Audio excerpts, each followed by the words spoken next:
legal plan attorneys can do. So, absolutely you could fill out the form. And I did. I just decided, I'm going to do an LLC in Delaware. I think I asked Kevin Rose instead of an attorney. It was all right. It worked. And by the way, we've never revised those papers. We're still using those documents. Here we are 8 years later, and they work. Start your own business. LegalZoom wants to help you start your own corporation or LLC. File your DBA. Get up and running quickly and easily and affordably. Find out why more than 1 million entrepreneurs, including me, use LegalZoom to start down the path of successful business ownership. And this month, to celebrate National Start Your Business Month, they've got a special deal, a free 3-month trial of the all-new QuickBooks, making it so much easier to run your new business. That's a $119 value free when you enter MBW in the referral box at checkout. You'll also get $10 off your LegalZoom service. That's LegalZoom.com, discount code MBW. LegalZoom is not a law firm. They provide self-help services and can connect you with the right attorney. And they're great. LegalZoom.com. Use the offer code MBW. Hey, Leo, is LegalZoom a law firm? They're not a law firm. I'm glad you asked. Okay. But they can help you do some of your paperwork. I wanted to know that. Thank you. A lot of law stuff is not, you don't need a guy. You don't need a guy to $350 an hour. How much an hour are attorneys? They're like $450 an hour. It's like audio equipment. The price just goes up. Unbelievable. But that's how you know you're getting a good attorney, because they cost more, right? Sure. Yeah. Totally. Yeah. I get attorneys by price. How much are you? Oh, $350. Oh, no, you're not good enough for me. I put the pictures in the chat for you, Leo. Leo, that sounds like the sort of thing you don't want to say on mic. I just screwed myself. By how much they cost. I just screwed myself. I'm on the dealer lot and one costs $10,000 more. That's the one I'm buying. So we can't go to Renee Ritchie's studio, but next time you're on camera, next week, we'll get to see this Arkham Asylum. Wow. It loses some of the eerie spookiness when it's made out of plastic bricks. You'd think so, but actually when it's lit properly, it is even spookier. It is the uncanny valley. What is this guy? The half... Two-Face. Two-Face. Oh, sorry. I'm not up on the Batman canon. Said everybody at the same time. You guys must read some comic books. I believe that's the Harvey Dent version of the Two-Face character. Okay, I'm Revised clearly outmanned here. We're out-nerded. Julio Ojeda Zapata, writing in the Minneapolis Twin Cities Pioneer Press. Sad to say, the end of the very first Apple dealer after 35 years.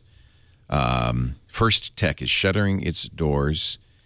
Started in the early 70s. I mean, late 70s, I should say, when Apple first started selling Apple IIs. So it started as Team Electronics, became FirstTech. And, I've seen this happen. You probably remember Tom Santos and Mac Adam down on Harrison Street in San Francisco. And I remember him going out of business some years ago. He said, I can't compete with Apple. They've got their own stores now. Yeah. They get the products, much better allocations than we can ever get. You can offer service and support, as Tom did for years, but eventually people just stop going to you. It's a different world now. I mean, the Apple retail stores have totally changed that game. I remember, this era, that's when I got my first Apple II. Was at a store. I remember walking in the doors. It was in Modesto, California, and it was like beige carpet with beige tables and beige computers on them. Yeah. And salesmen, and it was a different world. And some of those stores survived by adapting, but it's not like, when we were talking about Comic-Con earlier. When I go to Comic-Con, I hear comic book retailers talk about this, and their business is a little different, but it's also changing dramatically because people aren't buying stuff in paper anymore, and the rise of digital retailers. It's not that different than the rise of Apple retailing, where you can survive by building a community, being super supportive, but even then it's just a brutal business to be in because the world has changed. Or being in an area that there is no Apple store and serving those remoter areas. But you look at a normal Apple store now, they have machines that are in the back that they just go and use to replace screens on iPhones. Yeah, you can't get those machines. Yeah. Here's a video from when the Macintosh came out that features that store, the FirstTech store in Minneapolis. This harkens back to 1977 when the first Apples were sold. More than 5 million machines sold, all started in Minnesota, the first Apple store. It really is a bit of history. I don't think they had Hummers back then. One of the biggest success stories, I guess, would have to be what was known as Team Number One. Team Number One was That was the back when the original Russians invaded. franchisee of That was before the Wolverines beat them back. Schwarzenegger had a Team Central was the central organization. You're listening to of Wayne electronic Westlaff, who was stores, some Apple 100 Store. stores, Nice. mostly Apple in Store. the I remember United this. I remember there was an Apple Store in San And, Francisco. They had continues every to bit of operate Apple this day. software. They've now changed their name to Every FirstTech single with the Mac demise program. of the Team Electronic stores.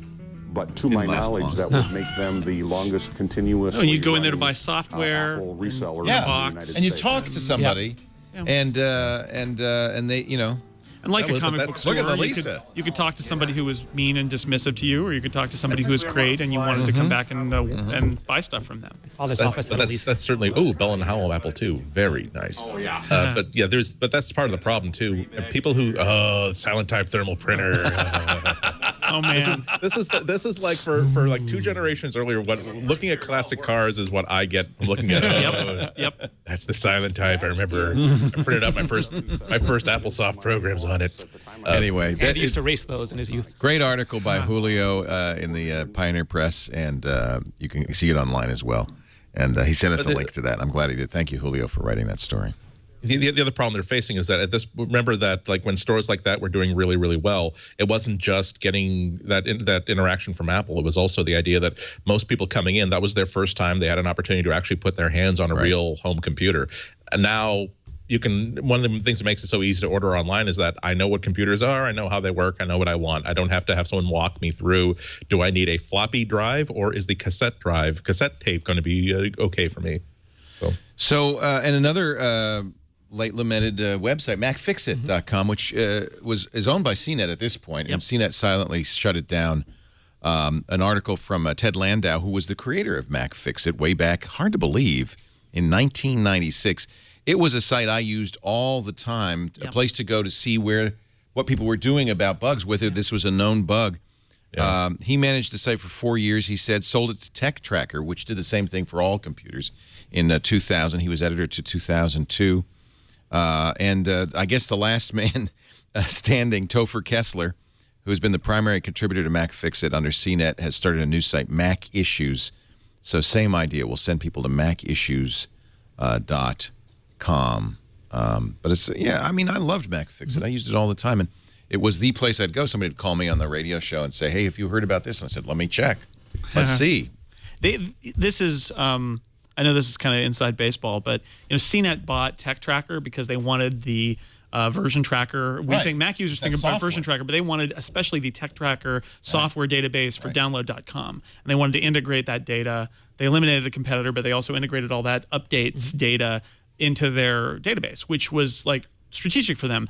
The version tracker stuff, less so. And then there was MacFixIt, which wasn't like the other two things. And so they inherited it, and it kind of kept going. But I think this was inevitable because that purchase was never meant to be about MacFixIt. And CNET's history with Apple-based information is not very strong. Well, and I got to tell you, frankly, you guys don't run into this probably, but Windows users do all the time. Download.com, their download site, is notorious now for layering adware upon adware upon your downloads, because what you get is, instead of the original file, you get a original file wrapped in a downloader, which installs a lot of crap. It is so close to malware, it's hair's breadth distance. Some of my very first Mac software reviews are, I think, in that database somewhere. Really? Only because I worked at Ziff Davis. Right. The Ziff Davis software library went to ZDNet, which got bought by CNET. And I'm sure my 5-mouse review of Drag Thing from 1995 is still there Still somewhere. there. Anybody wants to? We're like blues musicians that, like, we're given $50 and a bottle of Ripple to record 8 songs, and now it's owned by 8 companies. Michael Jackson owns it now. I don't know how that happened. There will be, however, a new Apple store in Istanbul. Simultaneously with shutting down Twitter, Turkey is now getting its own Apple store. I love the way they're building this under wraps. You literally, they've got it all hidden. It's part of the magic, Leo. The magic of the Apple store. Tim Cook, I think, is going to go there for the opening, but maybe now what's been going on in Istanbul, it might be inappropriate. April 4th will be the opening. It'll be interesting to watch. Istanbul is an amazingly beautiful city with wonderful people, and it is a little scary to see what's happening there right now. Let's see. What else do you want to talk about? There's always good news here in the Apple world. Apple and Google agreed not to poach each other's employees. It turns out it wasn't just Apple and Google.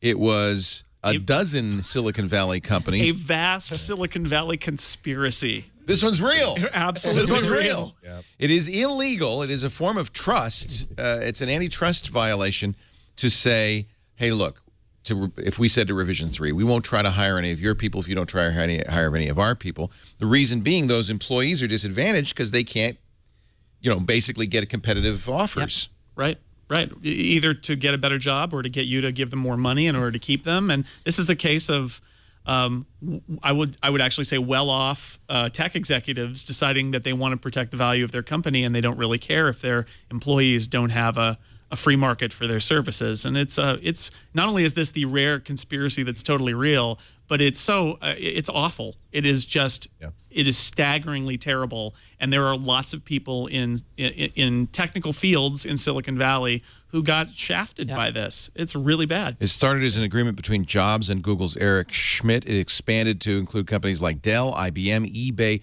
Microsoft, Comcast, Clear Channel, DreamWorks, the London-based public relations firm WPP. The Justice Department is focused basically on Adobe, Apple, Google, Intel, Intuit, Lucasfilm, and Pixar. Smoking gun memos galore on all this. I mean, they did not even really attempt to hide it particularly. Not only that, but smoking gun memos from the very top. You have CEOs talking to other CEOs about what their policies are going to be. And so there's just absolutely no cover whatsoever against the awfulness of this scheme. CEO of eBay, Meg Whitman, called Eric Schmidt to complain that Google's recruiters were hurting profits and business at eBay. Stop it. Stop it. So Eric Schmidt responds to her with a do not forward. Actually, this is to his own hiring team with a do not forward email that says... That'll stop the subpoenas. Yeah, that'll stop. Whatever you do, don't tell anybody about this. Meg called to talk about our hiring practices. This was a rough call from a good friend. We need to get this fixed. Fire the recruiter immediately. Ouch. For cause.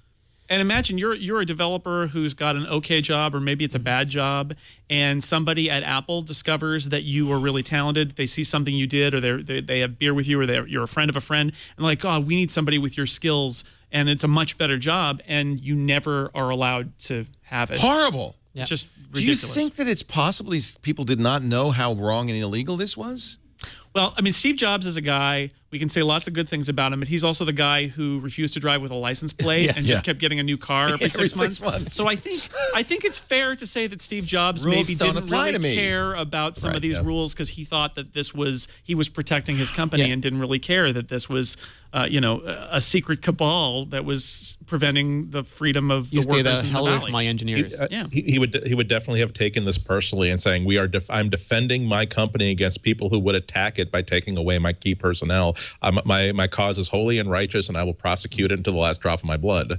Yeah, but it also doesn't say, and I'm not going to go after their employees. You know, one of the things that I missed in Haunted Empire, not to get back to that for a second, but I think one of the ways that Steve Jobs is truly haunting Apple to this day is his disregard for a lot of these laws. You see it in the ebook settlement, which we can have issues with Amazon's monopoly on ebooks, but you can see it in the way that they approach that. You can see it with this story, and you could argue that all of the patent lawsuits where he said we were going to go thermonuclear, these are, I think, some of the ways that Steve Jobs really is haunting Apple, because they're still trying to dig out from this stuff and paying the price for some of Steve Jobs' decisions. I would buy your book in a second, Jason. It's a comic book. What's interesting, one company that you might expect in this list is Facebook. Sheryl Sandberg says, I was approached with this idea, and I immediately said, absolutely not. I think Palm said that too. Absolutely not. One of the most Mr. Burns-ish emails in this paper trail was Steve Jobs, like the CEO of Palm, saying, I don't feel as though I can really go ahead with this. I don't think this is right. And then Steve saying, let's take a look at, we could fight this out with lawyers, but take a look at Apple's financial position and then take a look at your position. That's what I would recommend that you do. Oh my God, that's horrible. Yeah. I think the only, I mean, I kind of quiver when I think about if Steve were still around and had to make some sort of public statement on this. Oh my God, that would have been an epic statement about you're all idiots. You don't understand how business works. I can't believe I'm even forced to waste my time to address this. But don't worry, fans of Apple and employees of Apple. We will defend our integrity against these people who wish to harm our company. Don't worry, I'm going to be fighting the good fight for all of us. You want a free bumper? Fine. Here's your free bumper. Babies. You're hiring it wrong. Did I do that right? Apple is in talks with Comcast once again, but this time not about employees, this time about a streaming service. We'd heard before the Comcast-Time Warner merger that Apple was talking to Time Warner. So is this just continued talks? Same story. Seems to me that they said, well, no, you need to talk to this guy now. So Yeah, we got a new guy. Right. New guy in town, although I don't think that merger's happened yet. So no, but they could probably see the writing on the wall. they're being proactive. It's smart. I mean, TiVo's got a deal with Comcast that gives TiVo boxes on Comcast network access to all of the Comcast On Demand stuff. So I think, Comcast makes a lot of money selling internet services. Having it go through Apple, if that's a premium add-on like TiVo is, Comcast has shown in the past that they're happy. Like, look, you don't want our crappy box. You want to pay more for TiVo. That's fine. We'll give you all our stuff on TiVo too. So the Apple TV would become a Comcast, like HBO Go, would become a Comcast on-demand service, or would have a Comcast app? I would have. Well, so Comcast service, I just switched about 6 months ago to Comcast. Got one of the new TiVos, so I got to discover all of this. Comcast has on demand. They've got a bunch of live TV channels that stream on their app or on the web. Right. So if you're a Comcast subscriber, you can stream those. So you roll all of the stuff that they're bundling that's live and all the stuff that they're bundling that's on demand. You get the Streamcast too, which is their streaming, like their Netflix competitor, I think. I don't know. I haven't looked into that one. Okay. That may not be on the TiVo. It's interesting. But Comcast is really becoming. So they've got as content, you said, this and net forward. Well, and they company. own NBC on top of that, right?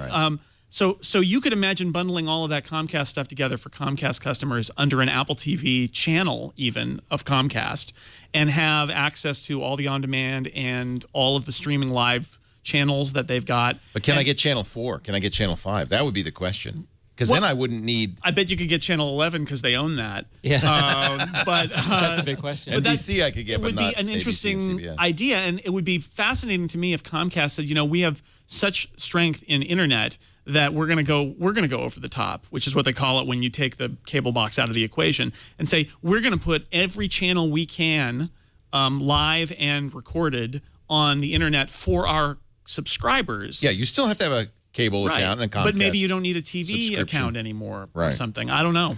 Apple, in fact, I think I've mentioned this before. We were talking about the Netflix Comcast brouhaha, and there's a lot more in that. And we will talk about that at some point. But one of the things we learned at the time was that the best way to watch Netflix is on an Apple TV because they host it.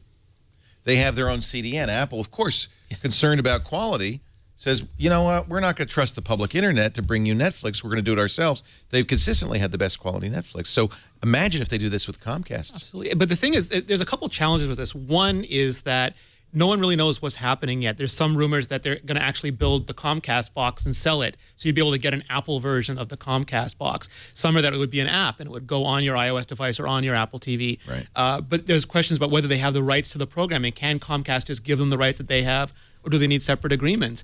And another thing, and this again goes all the way back to Steve Jobs at All Things Digital, they had a deal with AT&T, which at least covered the country. This, they're going to have to go region by region in America to get the deals just to roll it out. Then they're going to have to, talk to Canadian cable companies, talk to Lithuanian cable companies. It's an incredibly arduous go-to-market strategy. And I think the rumors heating up just show how difficult it is for Apple. And maybe originally they just wanted to make their own TV deals and get their own subscription service. But the cable companies make the cell companies look like the happiest, most go-luckiest companies in the world. So my theory is that because Comcast is, pending this Time Warner merger, just gigantic and covers a huge amount of the U.S., that one way you might approach this is to say, we're going to build it with Comcast. That's going to show how it's done. It's going to be an Apple TV app. The other cable companies will give them our developers kit. They can make channels that do the same thing be like Comcast, do it like that. And that might be the only way they can go forward, is to find the biggest name, make a deal with them, and use that as the example. Because otherwise, you're right, it would there would be dozens, if not hundreds, of different negotiations they have to do. That's the beauty of Comcast. It's massive. It's, yes. You only have to make a deal with one massive. person. They got everybody. Yeah. But this is why my main problem with these stories, and we've been following these for a couple of years now, is that sometimes it feels as though Apple's working really, really hard on a BlackBerry style phone, where it can be the most beautiful thing ever, the most wonderful thing ever. That doesn't change the fact that people are moving away from phones with mechanical keyboards that run the way a BlackBerry does.